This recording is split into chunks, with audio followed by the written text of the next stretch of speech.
जय हिंद मेरे प्यारे साथियों, आप सभी का बहुत बहुत स्वागत है सक्सेस वर्ल्ड एमसीक्यू चैनल पर। तो फ्रेंड्स, आज की इस वीडियो में बिहार मध्य निषेध सिपाही की परीक्षा के लिए प्रैक्टिस सेट नंबर 2 को कवर करेंगे और इस प्रैक्टिस सेट में GK, GS, static GK, Hindi व्याकरण के साथ साथ मैथ्स के प्रश्नों को भी कवर करेंगे। तो जल्दी जल्दी से आप सभी लाइव में जुड़ जाइए। सभी को गुड इवनिंग। तो चलिए शुरुआत करते हैं आज के प्रश्नों से। सबसे पहले हिंदी के प्रश्न को कवर करेंगे, फिर जीके, जीएस और लास्ट में मैथ्स के प्रश्न रखे गए हैं। तो पहला प्रश्न है, इनमें कौन सा शब्द युग्म सही नहीं है। सभी ऑप्शंस को सही से पढ़िए और अगर आपको इन सेट में किसी भी प्रश्न का आंसर आता है तो आप लोगों को आंसर करने के लिए लाइव चैट का ऑप्शन दिया गया है। प्रत्येक स्टूडेंट को लाइव चैट में अपना अपना आंसर करते जाना है। तो पहले प्रश्न का आंसर जो ये बच्चे डी को दिए हैं बिल्कुल सही जवाब है। देखिए, अस्त्र शस्त्र ये बिल्कुल सही शब्द युग्म है। शोक खेद ये भी सही है। उपयुक्त उपर्युक्त ये भी सही है, लेकिन संदेह अधिक ये शब्द युग्म सही नहीं है। दूसरा है, इनमें कौन सा उदाहरण द्वंद्व समास का नहीं है। फटाफट से आप सभी आंसर करते जाएंगे। देखिए, द्वंद्व समास किसे कहते हैं? जिस समास का दोनों पद यानी कि दोनों खंड प्रधान होता है उसको द्वंद्व समास कहा जाता है। जैसे हो गया सीताराम, भाई बहन, दिन रात, माता पिता, ये सभी जो है द्वंद्व समास के उदाहरण है।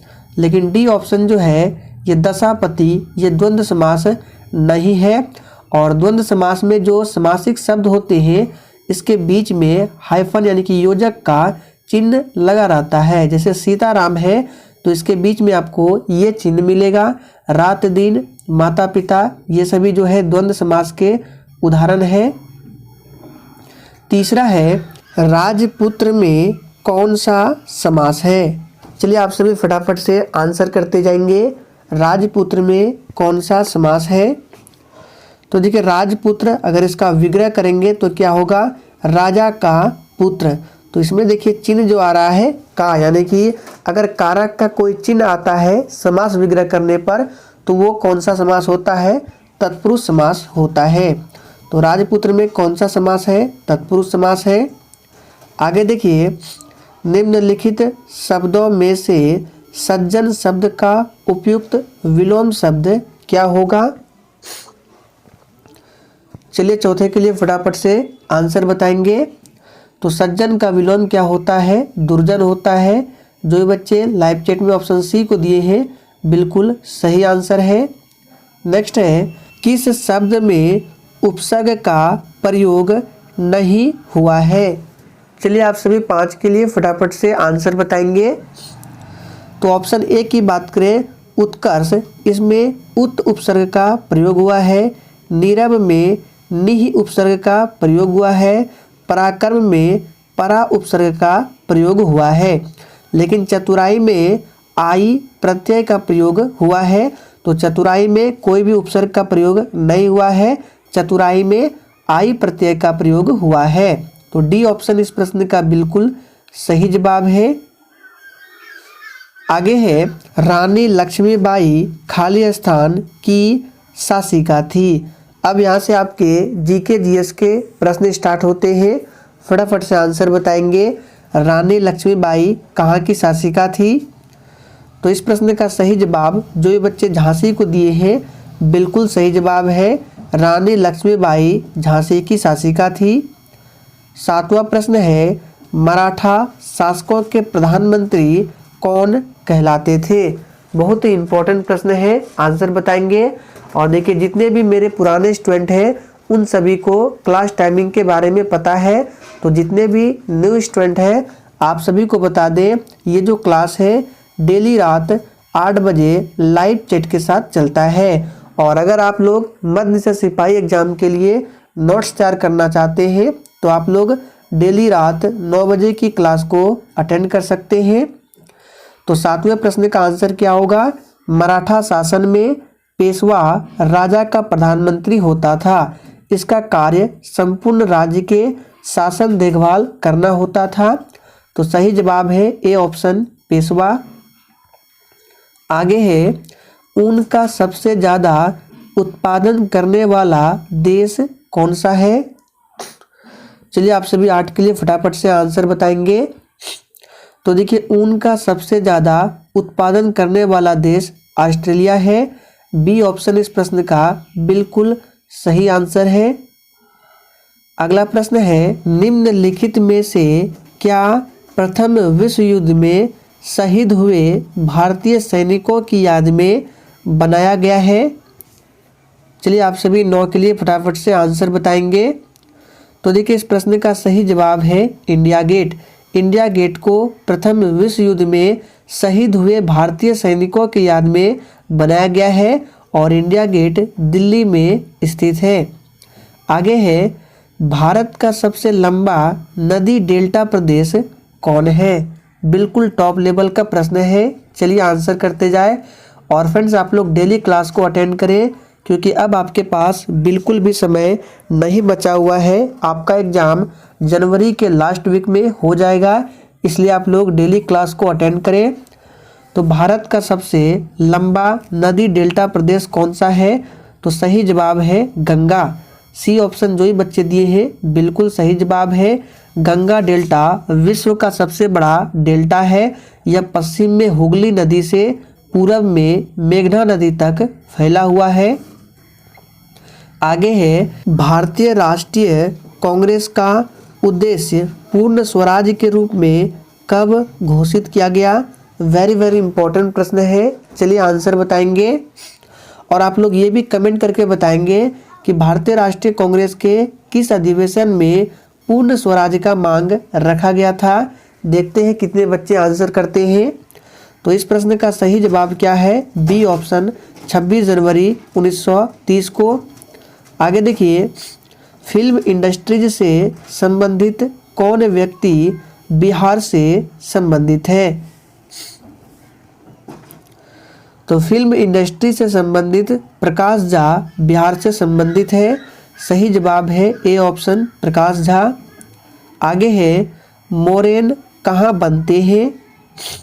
चलिए 13 के लिए फटाफट से आंसर बताएंगे। मोरेन कहाँ बनते हैं?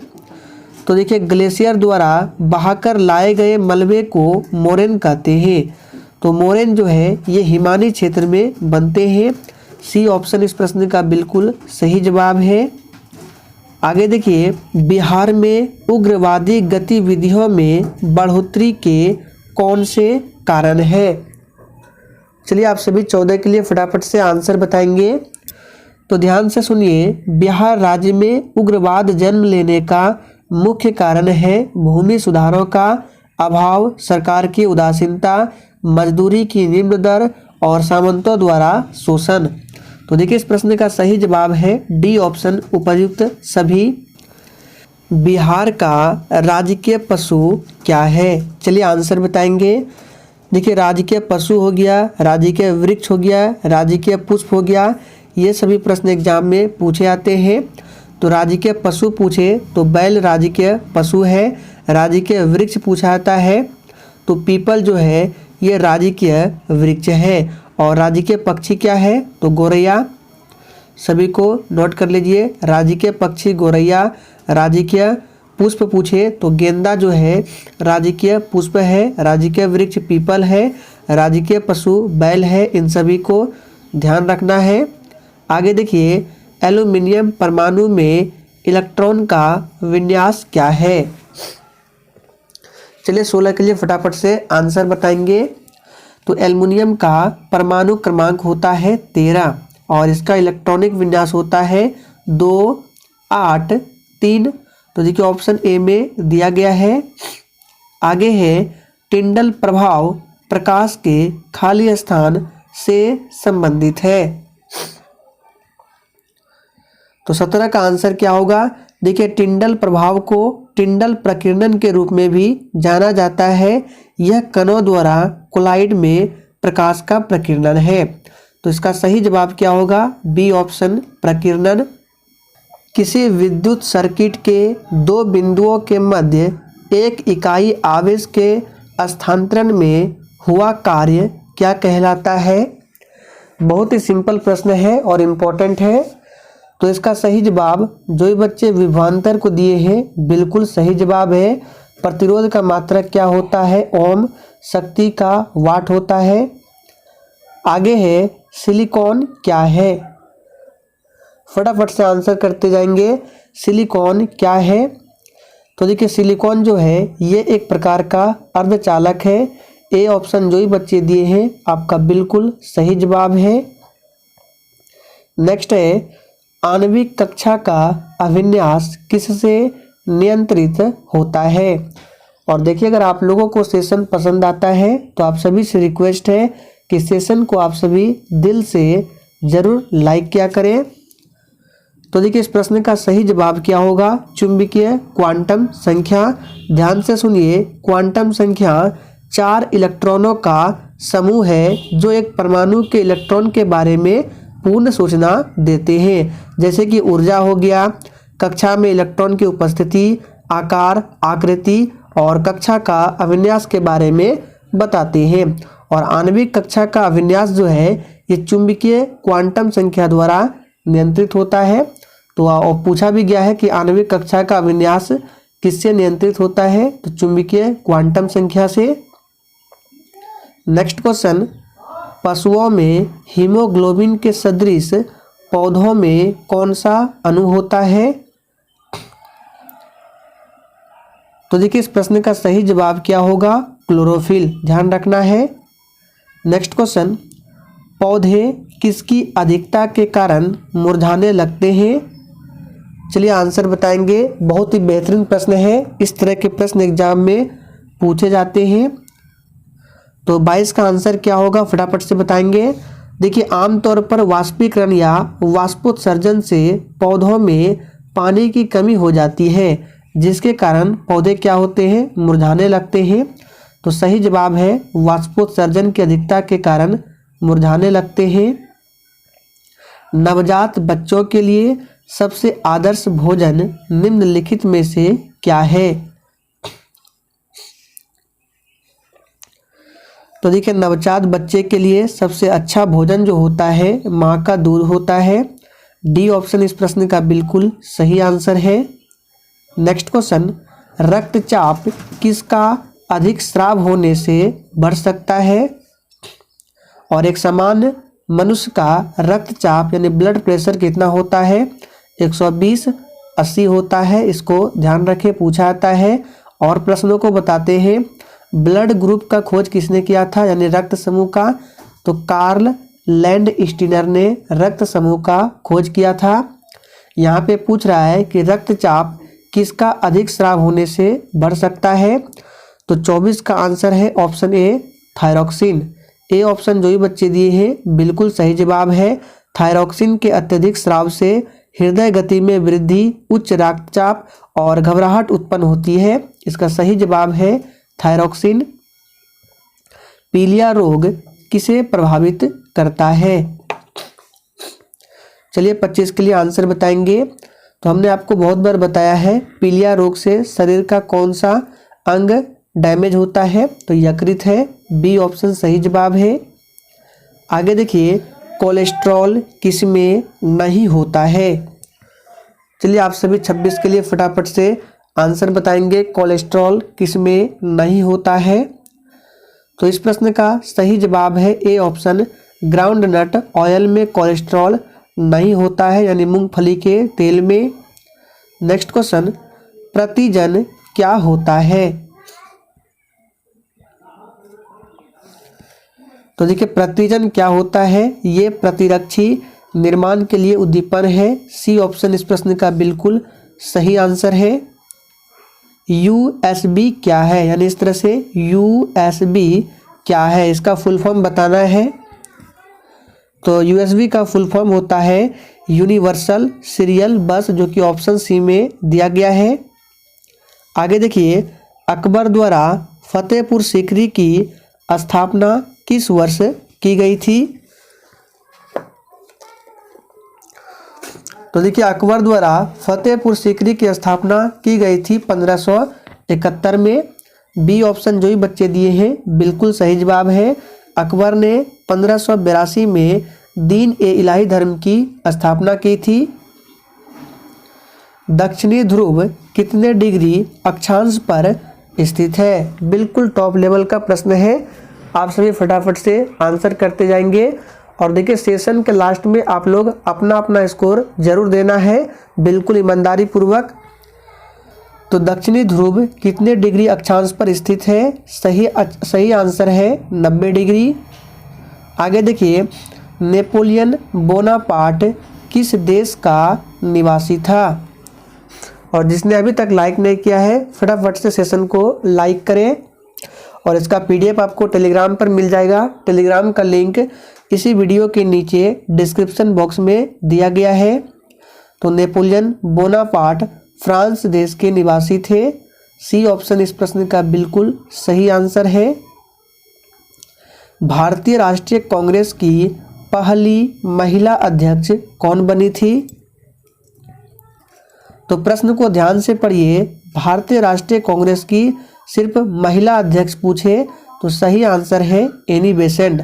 और अगर आपसे पूछे कि भारतीय राष्ट्रीय कांग्रेस की पहली भारतीय महिला तो आंसर होगा सरोजनी नायडू। दोनों को ध्यान रखना है।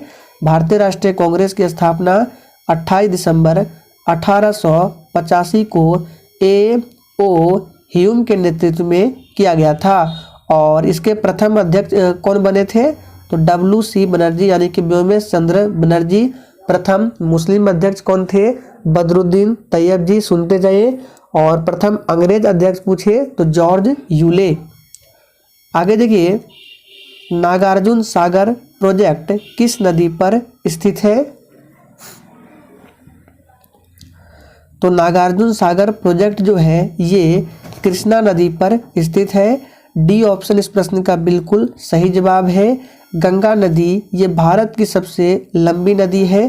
2525 किलोमीटर कुल लंबाई है, ध्यान रखना है।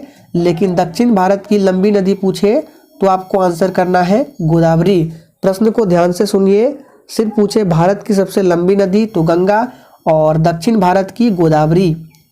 आगे देखिए सल्तनत काल के किस शासक ने सर्वप्रथम अस्थाई सेना रखने की व्यवस्था की थी? यहाँ पे देखिए अस्थाई होगा, ठीक है।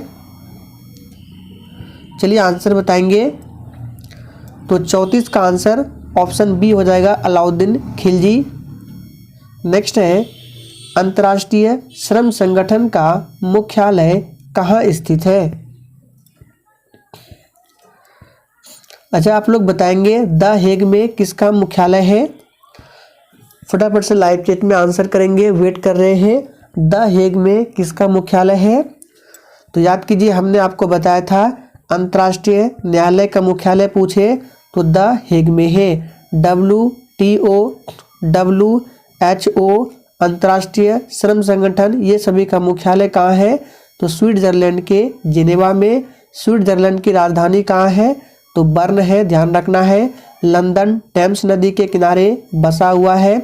और न्यूयॉर्क शहर जो है ये हडसन नदी के किनारे बसा हुआ है। इन सभी प्रश्न को ध्यान रखें। वर्णांधता रोग किस प्रकार का रोग है?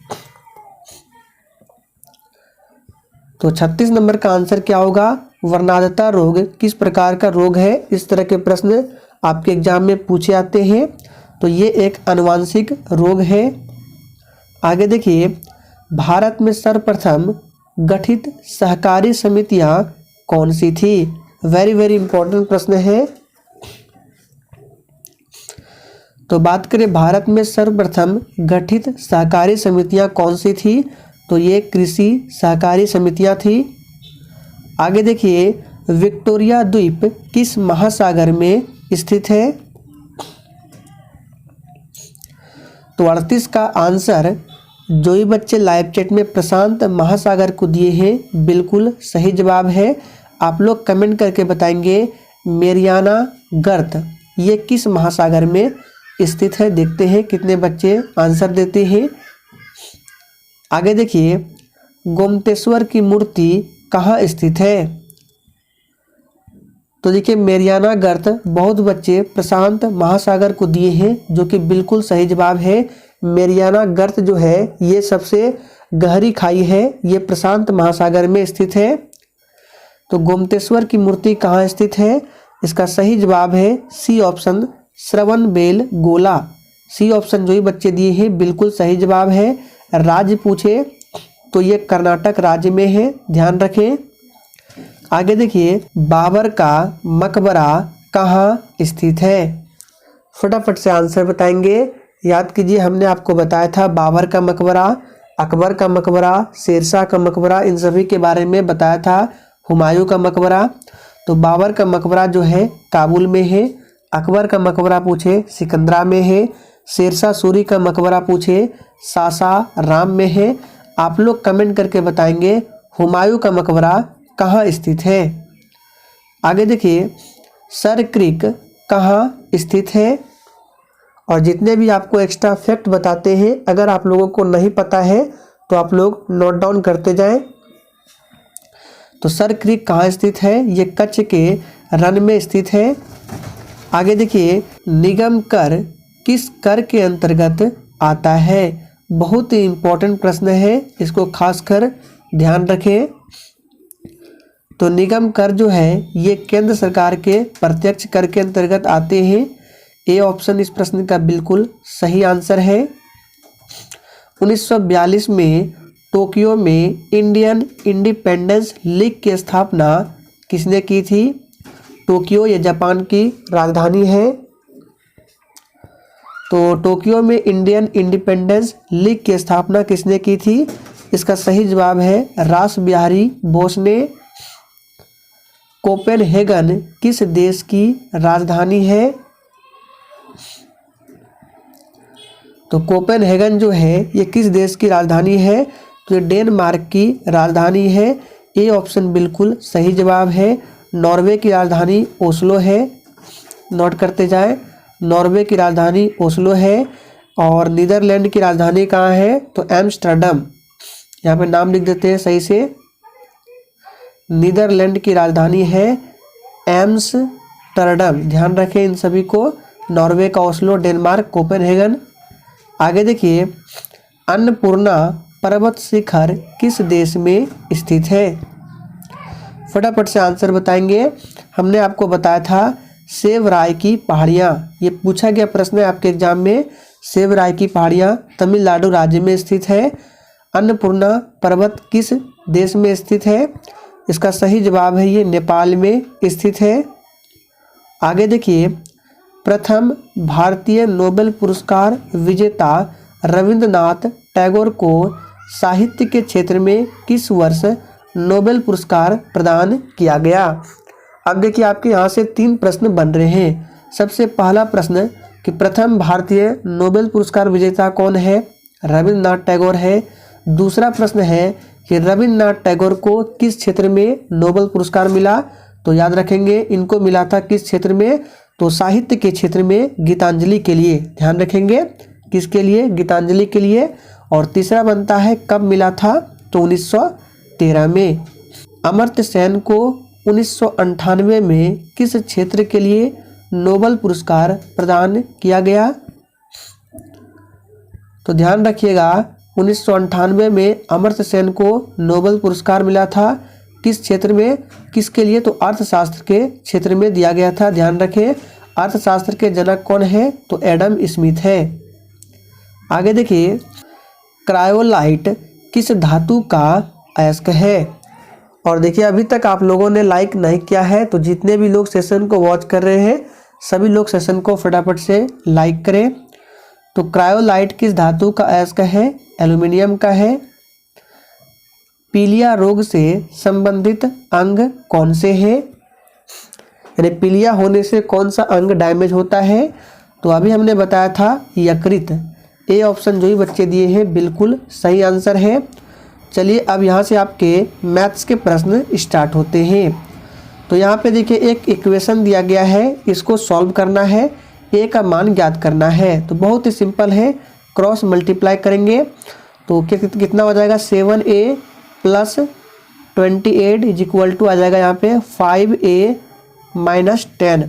अब देखिए 7a में 5a घटेगा तो 2a बचेगा और इधर से -10 -28 तो कितना हो जाएगा ये -38 हो जाएगा। तो a का मान कितना निकल कर आएगा, तो इसका आएगा -19 जो कि ए ऑप्शन में दिया गया है। आगे देखिए बंटन का माध्य ज्ञात कीजिए। अब यहाँ से आपको माध्य ज्ञात करना है। तो माध्य कहे औसत अगर आप लोगों ने पढ़ा है तो आराम से निकाल देंगे। माध्य में क्या होता है, सभी संख्याओं को जोड़कर जितनी भी संख्या है उससे डिवाइड करना है। तो यहाँ पे देखिए 130 प्लस 90 प्लस 25 प्लस 77 250 और 100 इसको जोड़ के और डिवाइड करना है। कितना संख्या गिन लीजिए, 1 2 3 4 5 6 से डिवाइड करेंगे। तो सभी को अगर ऐड करेंगे तो आएगा ये 672 और बटे 6 इसको काटेंगे तो कितना आ जाएगा, एक बार में, फिर एक बार में, दो बार में 12 यानी कि 112। तो डी ऑप्शन अगर आप लोगों ने दिया है बिल्कुल सही जवाब है।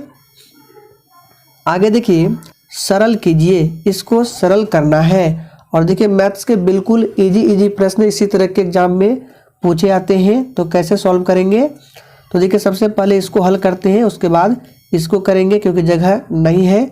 तो a पर पावर -1 को लिख सकते हैं 1/a, ठीक है, प्लस b पर पावर -1 है तो इसको लिख सकते हैं क्या, 1/b। अब इसका एलसीएम लेना है जो क्या हो जाएगा ab और यहाँ पे हो जाएगा b + a।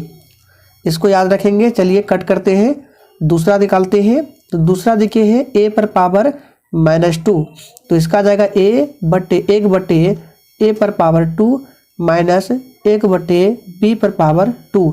अब इसको सॉल्व करते हैं तो देखिए a² b² एलसीएम आएगा। अब a² मिल रहा है तो b² यहाँ पे आएगा और माइनस a² आएगा। अब देखिए ऊपर एक फॉर्मूला बन रहा है b² a², यानी a² माइनस b² का फॉर्मूला अगर आप लोगों ने पढ़ा है तो आराम से निकाल लेंगे। तो इसका क्या होगा, b + a into b minus a होगा। तो इसका बन जाएगा b + a और माइनस b माइनस a और नीचे क्या था, नीचे था आपका a² b²। अब जो पहले निकला था उसमें इससे डिवाइड करना है। तो देखिए हम यहाँ डायरेक्ट कर रहे हैं, आप लोग उम्मीद करते हैं समझ रहे होंगे। तो यहाँ पे हो जाएगा b + a/ab और ये जो है क्या हो जाएगा, ये ऊपर चल जाएगा, ये ऊपर आएगा और ये नीचे आएगा। तो फिर से लिख रहे हैं b + a/ab और क्रॉस मल्टीप्लाई करके जो नीचे था उसको ऊपर करेंगे, यानी यहाँ होगा a² b² और ऊपर में था b + a into b minus a। तो b + a b minus a, ठीक है। अब देखिए b + a कट गया, यहाँ ab से एक ab कट गया तो क्या बचा, ab/b माइनस a। देखिए किस ऑप्शन में है, तो सी ऑप्शन में दिया गया है ab/b माइनस a। आगे है एक दूध वाला एक डेयरी से 800 में 25 लीटर दूध खरीदता है और 33.50 रुपये प्रति लीटर की दर से बेच देता है। तो लाभ या हानि का प्रतिशत निकालना है। देखिए जिनको ये प्रश्न आते हैं सॉल्व कीजिए, हम यहाँ पे तब तक सॉल्व करते हैं। तो देखिए 800 रुपये में 25 लीटर दूध खरीदता है। तो सबसे पहले हम लोग 1 लीटर का दाम निकालेंगे। तो 25 लीटर का दाम दिया गया है 800 रुपया। तो 1 लीटर का दाम क्या हो जाएगा, 800 में डिवाइड कर देंगे 25 से। तो ये कितने बार में कटेगा, 25 या 75 0 50 25 यानी कि 32 बार में कटेगा, यानी कि 1 लीटर दूध का दाम है 32। तो सीपी कितना है 32, यानी 1 लीटर का दाम है 32 यानी कि सीपी हमारा हो गया 32 रुपया। और एसपी यानी बेच रहा है कितने में, ये बेच रहा है 33.50 रुपया में। तो यहाँ पे क्या होगा, प्रॉफिट होगा, कितने का प्रॉफिट होगा, तो यहाँ पे प्रॉफिट हो जाएगा, इसमें इसको माइनस करेंगे तो 1.5 इतना का प्रॉफिट होगा। अब परसेंटेज प्रॉफिट आप सभी निकालने जानते हैं क्या होता है, लाभ बराबर प्रतिशत लाभ बराबर लाभ गुने 100 बटे क्रय मूल्य। तो लाभ था 1.5 गुने 100 और क्रय मूल्य कितना था 32। अब इसको सॉल्व करेंगे तो निकल जाएगा, देखिए 1.5 को 100 से मल्टीप्लाई करेंगे तो ये हमारा निकल कर आएगा कितना 150 और नीचे 32 है। आप इससे डिवाइड कर दीजिए तो लगभग में ये आएगा 4.68। तो देखिए किस ऑप्शन में है, तो यहाँ देखिए ऑप्शन में दिया गया है 4.7 आसपास में, यानी कि 70, यहाँ पे 68 आ रहा है, तो आंसर सी होगा। देखिए ए नहीं होगा, यहाँ सी है। 4.8 का मतलब 4.80, आंसर सी होगा। प्रतिशत लाभ कितना 4.70 यानी 70। आगे देखिए इसमें भी देखिए इसको सॉल्व करना है, सरल करना है। तो सवाल इस तरह से नहीं है, थोड़ा सा टाइपिंग एरर है। इस तरह से है 1 - 10 स्क्वायर थीटा और बटे है 10 स्क्वायर थीटा। अब आप लोग सॉल्व कीजिए। देखिए क्या कीजिए, दोनों में आप लोग 10 स्क्वायर थीटा से भाग दे दीजिए, 1 में भी और इसमें। तो अगर 1 में 10 स्क्वायर थीटा से डिवाइड करेंगे तो कितना आ जाएगा, ये आता है कॉट स्क्वायर थीटा। बीच में माइनस है, माइनस देंगे, और 10 स्क्वायर थीटा में 10 स्क्वायर थीटा से डिवाइड करेंगे तो 1 आएगा। तो सी ऑप्शन निकल कर आएगा। जो ये बच्चे सी दिए हैं बिल्कुल सही आंसर है। तो फ्रेंड्स आज के सेशन में हम लोगों ने 55 अति महत्वपूर्ण प्रश्नों को कवर किया। सेशन पसंद आया हो तो प्लीज़ सभी लोग लाइक कीजिए और सेशन को शेयर करना ना भूलें।